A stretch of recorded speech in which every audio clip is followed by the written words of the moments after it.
புனர்பூச நட்சத்திரம் வரக்கூடிய பாரப வருடத்தினுடைய புத்தாண்டு பலன்கள் இந்த ஓராண்டு முழுக்க எப்படி இருக்க போகுது அப்படிங்கிறத பார்க்குறோம்.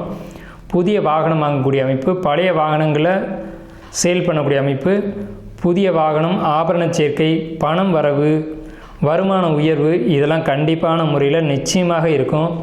அதே சமயத்தில் உங்களுக்கு நம்பிக்கை துரோகம் செய்தவர்களை விட்டு நீங்கள் விலகுவீங்க. ஒவ்வொருத்தராக உங்களுக்கு துரோகம் செய்தவங்க ஒவ்வொருத்தராக உங்களை விட்டு விலகி போவாங்க. அப்போவே நீங்கள் தெரிஞ்சுக்கலாம் இவங்களாம் நமக்கு செட் ஆகாத ஆட்கள் அப்படின்னு. அதாவது ஒரு விஷயம் என்னன்னு கேட்டிங்கன்னா, முதுகில் குத்து வாங்கிறதுக்கு இடமில்லாத அளவுக்கு நீங்கள் துரோகங்களை சந்திச்சிருப்பீங்க கடந்த காலகட்டத்தில்.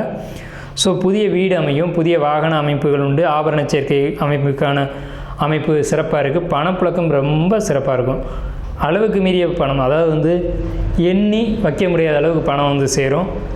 பணம் வந்துருச்சு, அந்த பணத்தை எப்படி கையாளுறது அப்படின்னு கூட தெரியாத அளவுக்கு பணம் வரும்.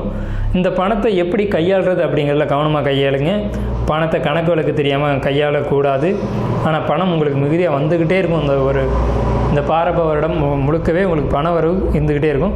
முயற்சிகள் எதுலேயுமே ஒரு கடுமையாக இருக்க வேணும். ஒரு டைமுக்கு 2 டைம் முயற்சிகளை போடணும்.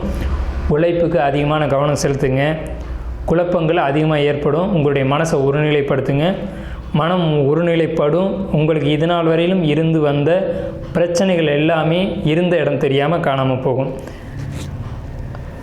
நீங்கள் வழிபட வேண்டிய தெய்வம் அப்படிங்கிறது அதிதீஸ்வரர், திருப்பத்தூர் மாவட்டம். அதிதீஸ்வரர், அதிதினா விருந்தினர்கள் அர்த்தம். அதிதீஸ்வரர் உங்களுக்கு திருப்பத்தூர் மாவட்டத்தில் இந்த கோயில் இருக்குது.